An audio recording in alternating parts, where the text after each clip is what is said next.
Radio Rasinda, Untaian Nada Penabur Kasih.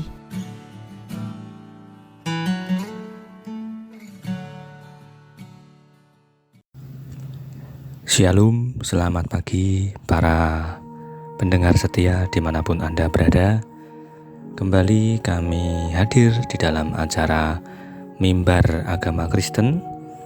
Dan saat ini perkenalkan saya Fendi yang mewakili Majelis Gereja Kristen Jawa Kismorjo yang akan menyampaikan renungan firman Tuhan pada pagi hari ini. Baiklah sobat pendengar yang setia, sebelum kita membaca, belajar dan merenungkan firman Tuhan, baiklah kita bersama-sama berdoa, meminta supaya Tuhan nolong kita untuk mengerti firman-Nya. Mari kita berdoa. Puji syukur kami hadirkan kepada Tuhan bahwa pada pagi hari ini kami boleh kembali bertemu di dalam acara renungan Mimbar Agama Kristen pada pagi hari ini Tuhan. Kami berdoa supaya Tuhan menolong kami, Tuhan mengurapi kami untuk kami boleh mengerti kebenaran firman Tuhan pada pagi hari ini. Mari Allah, Engkau yang mencurahkan roh-Mu untuk mengajar kami bagaimana kami harus hidup seturut dengan firman-Mu. Tuhan, berdoa pula supaya Engkau yang menjagai pada saat ini, supaya firman-Mu itu tidak dicuri oleh si jahat Tuhan. Dan kami menyerahkan waktu ini sepenuhnya ke dalam tangan Tuhan, dan biarlah Tuhan yang mengajar kami dan membimbing kami saat ini untuk kami boleh mengerti kebenaran firman-Mu. Terima kasih, demi nama-Mu Kristus kami berdoa dan mengucap syukur. Amin. Sobat pendengar, saat ini kita akan belajar dari satu perikop yang mungkin ini sudah sangat-sangat sering kita baca ataupun kita dengar di setiap khotbah di gereja maupun di pelayanan yang lain.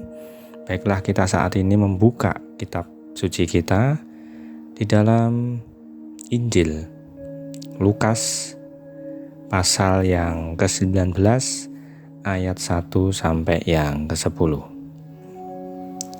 Lukas 19 ayat 1 sampai yang ke-10 akan saya bacakan dengan judul perikop Zakeus. Yesus masuk ke kota Yeriko dan berjalan terus melintasi kota itu. Di situ ada seorang bernama Zakeus, kepala pemungut cukai, dan ia seorang yang kaya. Ia berusaha untuk melihat orang, apakah Yesus itu, tetapi ia tidak berhasil karena orang banyak, sebab badannya pendek. Maka berlarilah ia mendahului orang banyak.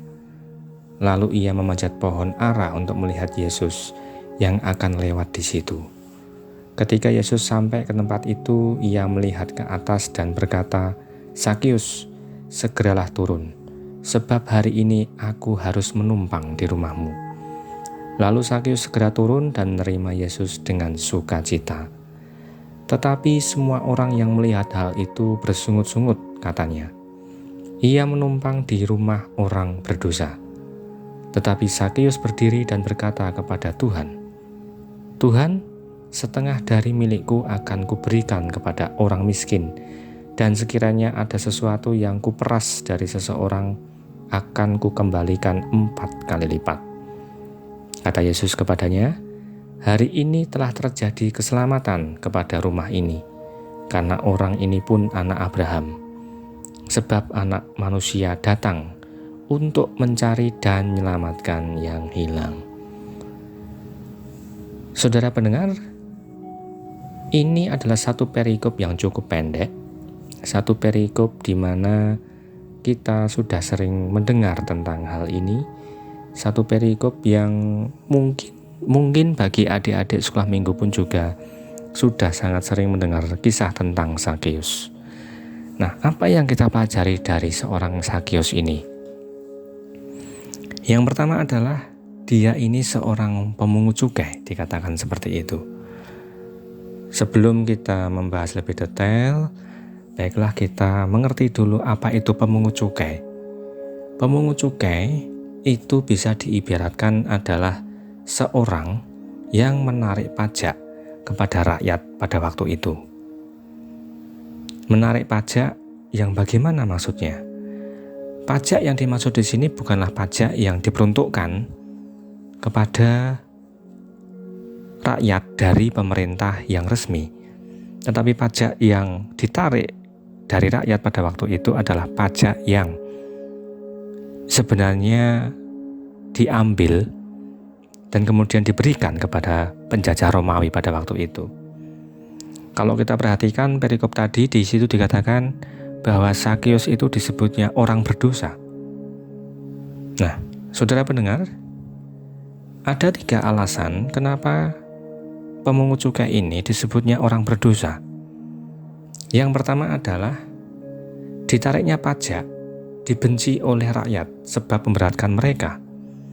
Karena seperti tadi yang saya bilang bahwa pajak itu tadi itu bukanlah pajak resmi dari pemerintah yang resmi, tetapi pajak itu ditarik oleh bangsa Romawi sebagai bangsa penjajah pada waktu itu.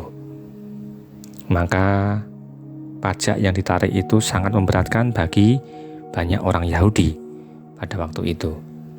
Yang kedua, kenapa pemungut cukai itu disebutnya orang berdosa? Tentu saja karena pemungut cukai itu menarik pajak untuk pemerintah Romawi yang dianggap musuh oleh orang Yahudi. Maka ketika dia sebenarnya membela atau bekerja kepada orang asing atau bangsa asing, maka sebenarnya itu sudah dicap sebagai seorang yang membelot, atau seseorang yang sebenarnya dicap orang yang tidak setia kepada bangsanya. Dan yang ketiga, cara yang digunakan para pemungut cukai itu untuk menarik pajak itu kadangkala sangat kejam dan tidak adil. Karena itulah para pemungut cukai dikatakan sebagai orang yang berdosa. Dari cara atau sikapnya bagaimana menarik pajak itu sangat-sangat tidak baik kepada orang Yahudi pada waktu itu. Nah, saudara pendengar, dari ketiga alasan tadi, itu sudah kita bayangkan bagaimana orang-orang Yahudi itu memandang seorang pemungut cukai. Kalau di Alkitab, selain daripada Sakeus, ada seorang murid Yesus yang lain yang bernama Matius, di mana Matius itu juga adalah seorang pemungut cukai. Nah, akan tetapi ada hal yang menarik di sini ketika Yesus itu sebenarnya bercengkrama dengan yang namanya pemungut cukai.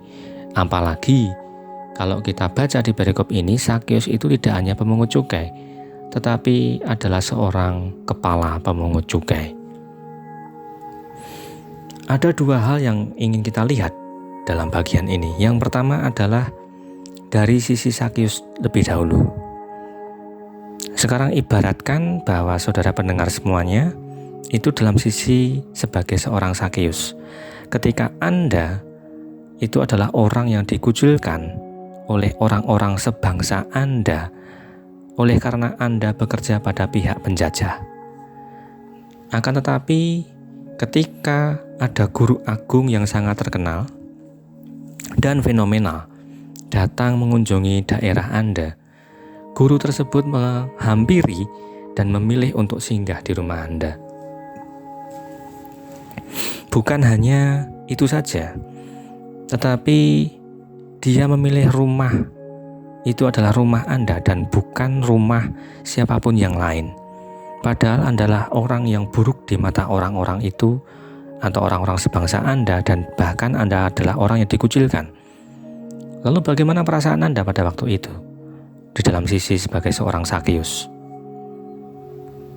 Pastinya itu adalah sesuatu yang sangat-sangat memberikan dampak yang besar sekali dalam diri Sakeus. Ada sukacita, kemudian ada rasa bangga, karena bagaimana dia adalah orang yang dikucilkan, orang-orang yang dianggap buruk, tetapi ada seorang guru agung yang tiba-tiba pada waktu itu menghampiri dan bahkan mau singgah di rumah Sakeus. Nah, sisi yang kedua, apa sisi yang kedua ini, saudara pendengar? Sisi yang kedua ini kita pelajari dari orang-orang banyak yang pada waktu itu ada bersama-sama dengan Yesus dan juga ada bersama-sama dengan Sakeus. bagaimana perasaan mereka menyaksikan Yesus yang adalah guru agung itu, guru yang dianggapnya orang yang suci, itu memilih singgah ke rumah Zakeus. Kalau kita bandingkan dengan ayat yang ke-7, maka itu sebenarnya dapat kita lihat bagaimana reaksi mereka ketika mereka menyaksikan itu.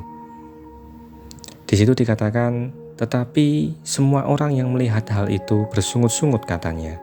Ia menumpang di rumah orang berdosa. Orang banyak itu bersungut-sungut. Mereka marah, mereka kecewa dengan apa yang mereka lihat. Bagaimana seorang guru agung lebih memilih, lebih mementingkan seorang yang dianggapnya berdosa seperti itu. Nah, saudara pendengar, itu adalah dua sisi yang cukup berbeda yang kita lihat di dalam perikop ini. Dari sisi Zakeus dan juga dari sisi orang banyak. Ada satu hal yang bertolak belakang yang kita lihat di sini. Bagaimana sukacita yang dirasakan oleh Zakeus ketika Yesus sang guru agung itu datang ke rumahnya dan mau bergaul dengannya. Tetapi ada sisi di mana orang banyak itu bersungut-sungut dan marah dan kecewa atas apa yang mereka lihat.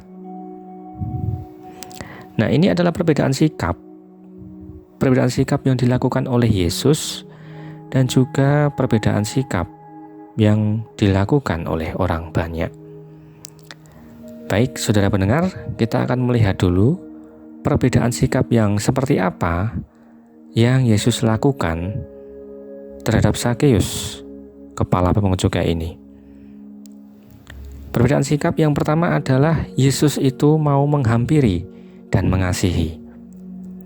Menghampiri dan mengasihi yang dilakukan Yesus ini dilakukan dengan tindakan singgah dan makan di rumah seorang adalah bentuk penerimaan dan kasih. Saudara mendengar, kalau Anda itu menerima orang, pastinya Anda akan datang kepada orang itu, bukan? Maka itulah yang dilakukan oleh Yesus. Dia menghampiri dan mengasihi. Dan tindakan ini dilakukannya dengan dia singgah dan makan di rumah seseorang yang dianggap buruk dan bahkan dikucilkan dan dianggap berdosa oleh bangsanya sendiri pada waktu itu. Dan tindakan Yesus ini adalah bentuk daripada penerimaan dan kasihnya kepada orang itu. Tetapi hal ini bertolak belakang dengan apa yang dilakukan oleh orang banyak yang pada waktu itu ada. Orang banyak tersebut membenci dan bahkan menolak. Dan tidak hanya itu, mereka juga mengucilkan seorang pemungut cukai yang bernama Zakeus ini. Jadi, saudara pendengar, perhatikan perbedaan sikap dari kedua belah pihak ini, antara Yesus dan juga antara orang banyak ini. Ada sikap, ada tindakan yang begitu bertentangan di antara Yesus dan orang banyak ini. Orang banyak tersebut menolak, membenci dan mengucilkan. Sedangkan Yesus, dia menghampiri dan juga mengasihi sebagai bentuk daripada penerimaan dan kasih. Lalu apa yang kira-kira orang banyak tersebut hasilkan ketika mereka melakukan hal yang semacam itu, yaitu membenci, menolak dan mengucilkan? Orang banyak tersebut memang itu bertindak berdasarkan apa yang mereka rasakan. Dan ketika mereka membenci seorang pemungut cukai yang bernama Zakeus dan bahkan menolaknya, maka apa yang mereka lakukan itu tidak menghasilkan kebaikan dalam diri Zakeus. Justru malah membuat Zakeus makin tertekan. Bayangkan Bapak Ibu semuanya dan juga saudara pendengar yang setia, jikalau ada seseorang yang melakukan hal yang sama kepada seorang yang lain, seperti yang dilakukan oleh orang banyak ini, maka apakah ada perubahan dalam diri orang itu? Pastinya tidak ada. Yang ada malah membuat si orang yang tertuduh itu atau orang yang dikucilkan bahkan dibenci itu malah justru akan semakin tertekan dan dia tidak akan mengalami yang namanya kebaikan dalam dirinya. Bagaimana dia bisa merubah apa yang menjadi hidupnya menjadi lebih baik kalau ternyata ada banyak orang itu tidak berbuat baik dalam dirinya. Nah, hal ini pula yang dilakukan bertentangan dengan apa yang dilakukan oleh Yesus. Yesus melakukan sesuatu yang berkebalikan dengan apa yang orang-orang itu lakukan. Yesus mau datang kepada orang itu, mau menerima orang itu, mau mengasihi orang itu, yaitu Zakeus. Dan apa yang dihasilkan oleh Yesus dan apa yang dilakukan oleh Yesus itu akhirnya mendatangkan sukacita yang besar dalam diri Zakeus. Ada satu sukacita yang belum pernah dirasakan oleh Zakeus pada waktu itu di dalam hidupnya. Akan tetapi, saudara pendengar, tidak hanya sukacita yang besar itu saja yang dirasakan oleh Zakeus, tetapi ada satu pertobatan yang dilakukan oleh Zakeus pada waktu itu. Ada pertobatan, ada kebalikan dari hidupnya yang dilakukannya setiap harinya sebagai seorang pemungut cukai. Nah, ini adalah dua sisi yang berbeda yang dilakukan oleh Yesus maupun juga oleh orang banyak tersebut. Saudara pendengar, bisa Anda perhatikan bahwa apa yang dilakukan orang banyak itu tidak menghasilkan kebaikan sama sekali dalam diri Zakeus. Malah yang terjadi adalah adanya tekanan dalam diri Zakeus karena tindakan daripada orang-orang tersebut. Tetapi ketika Yesus bersikap berbeda dengan orang-orang banyak tadi, maka ada satu hal yang dihasilkan dari situ, yaitu mendatangkan sukacita yang besar dan juga pertobatan dalam diri Zakeus. Pertobatan itu pun tidak hanya pertobatan yang dilakukan atau diungkapkan dalam kata-kata, tetapi pertobatan itu pula dilakukan dengan satu tindakan. Pertobatan itu menghasilkan perubahan sikap yang revolusioner dari seorang yang mencari uang dengan cara apapun menjadi orang yang membagikan uangnya dengan orang lain yang membutuhkan. Saudara pendengar, ini adalah salah satu cara yang Tuhan Yesus pakai untuk mendekati orang yang berdosa. Seperti dilakukannya kepada orang-orang lain, maka dia lakukan hal ini pula kepada Zakeus. Jadi apa yang dilakukan Tuhan Yesus itu akhirnya membuat satu perubahan besar dalam hidup Zakeus. Tidak hanya perasaan yang sukacita, tetapi ada satu perubahan yang begitu besar dalam hidupnya.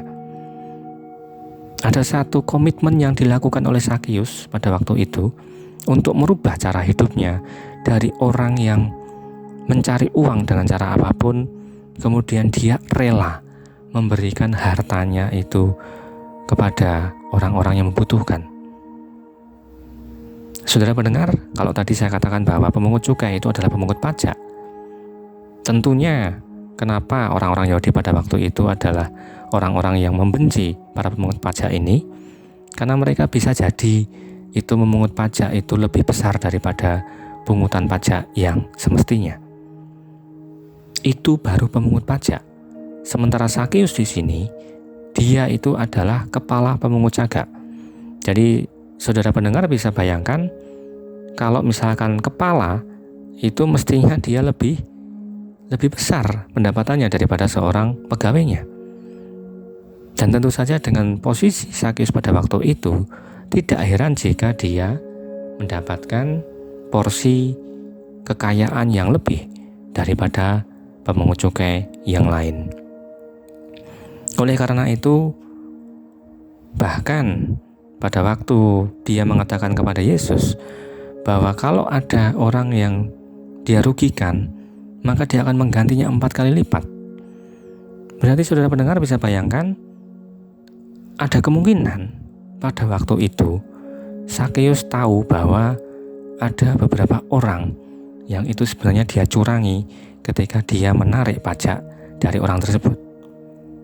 Maka tindakan nyata yang dia lakukan itu adalah dia mengganti 4 kali lipat dari apa yang telah dia terima dari orang tersebut. Saudara pendengar, itu adalah 2 hal yang berbeda yang kita pelajari dari kisah Zakius ini.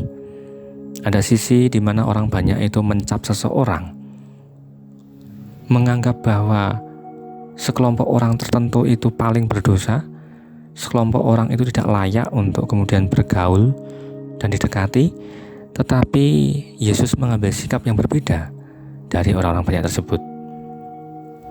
Ada tindakan Yesus yang nyata yang dia lakukan kepada orang-orang yang dikucilkan, khususnya kepada pemungut cukai, yaitu Zakius, di mana Yesus mau datang dan mengasihi dengan dilakukan, dengan dia singgah dan kemudian dia menerima dengan penuh kasih.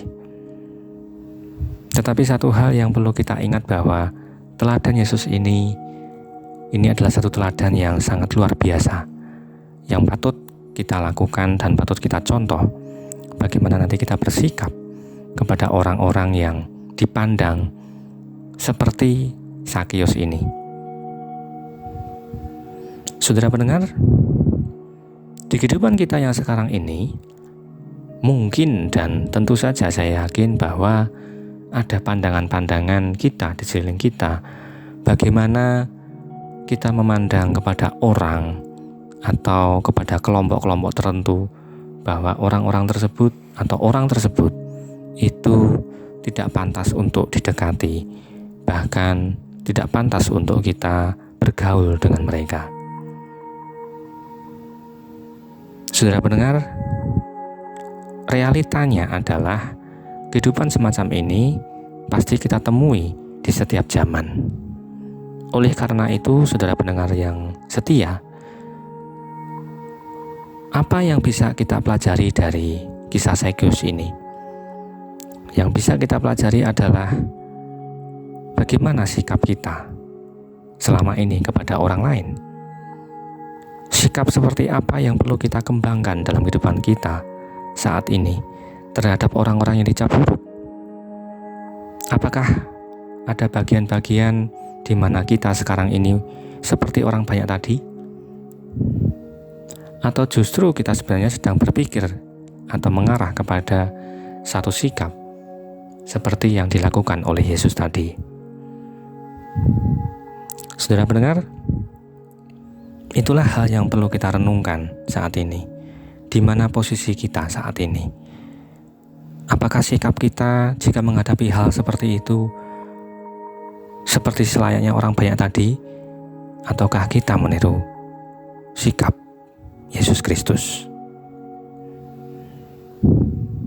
Dan jikalau sikap kita saat ini lebih condong kepada orang banyak tadi, seperti membenci, menolak dan juga mengucilkan, saudara yang setia mendengarkan ini pasti nantinya akan berpikir untuk berubah seperti Yesus. Apa yang Yesus lakukan itu akhirnya mendapatkan satu efek yang luar biasa dalam diri orang tersebut. Jika kita membenci orang, jika kita menolak orang dan mengucilkannya, apa untungnya bagi kita? Dan apakah yang kita lakukan itu akhirnya membuat orang itu berubah? Kita belajar tadi pada faktanya adalah sikap seperti itu tidak mengubah hidup orang. Tetapi bersikaplah seperti yang dilakukan oleh Yesus, yaitu mau menghampiri dan mengasihi. Dengan cara demikian, maka orang akan mendapatkan penerimaan dan kasih dari kita, dan itu akan menghasilkan salah satu perubahan hidup yang revolusioner dalam diri orang tersebut. Saudara pendengar yang setia, marilah kita bersama-sama mau mengasihi dan juga mau datang kepada setiap orang tanpa membedakan sama sekali. Tidak ada orang, tidak ada sesuatu yang bisa dibenarkan tanpa adanya kasih di dalam diri kita kepada orang tersebut. Marilah kita saling mengasihi dan marilah kita saling melakukan yang benar di mata Tuhan. Amin. Baiklah saudara pendengar, marilah kita bersama-sama berdoa, mengucap syukur atas apa yang telah Tuhan berikan kepada kita saat ini. Baiklah kita berdoa. Terima kasih Tuhan untuk firman-Mu pada pagi hari ini. Terima kasih untuk pembelajaran firman-Mu dari perikop ini. Bagaimana kami harus bersikap kepada orang-orang yang sedemikian seperti Zakeus, di mana orang tersebut mungkin dikucilkan oleh orang, dibenci oleh orang, dan ditolak oleh orang. Terima kasih bagaimana Engkau mengajarkan kami untuk kami saling mengasihi, bagaimana kami bisa menerima seseorang dengan apa adanya. Terima kasih Tuhan untuk teladan-Mu ini. Kami berdoa supaya Engkau Allah yang terus menolong kami, untuk kami terus memiliki hati yang mengasihi akan sesama kami. Tolong kami untuk kami boleh mengembangkan hidup kami, untuk lebih memperhatikan orang lain, dan supaya melalui sikap kami ini pun orang-orang bisa melakukan pertobatan yang benar di hadapan Tuhan. Terima kasih Tuhan Yesus. Terima kasih untuk firman-Mu. Demi nama Kristus kami berdoa. Amin. Baiklah saudara pendengar, itulah firman Tuhan yang kita pelajari pada pagi hari ini. Dan sebelum saya akhiri, baiklah kita dengarkan satu pujian yang ini menjadi penguatan kita bersama. Terima kasih.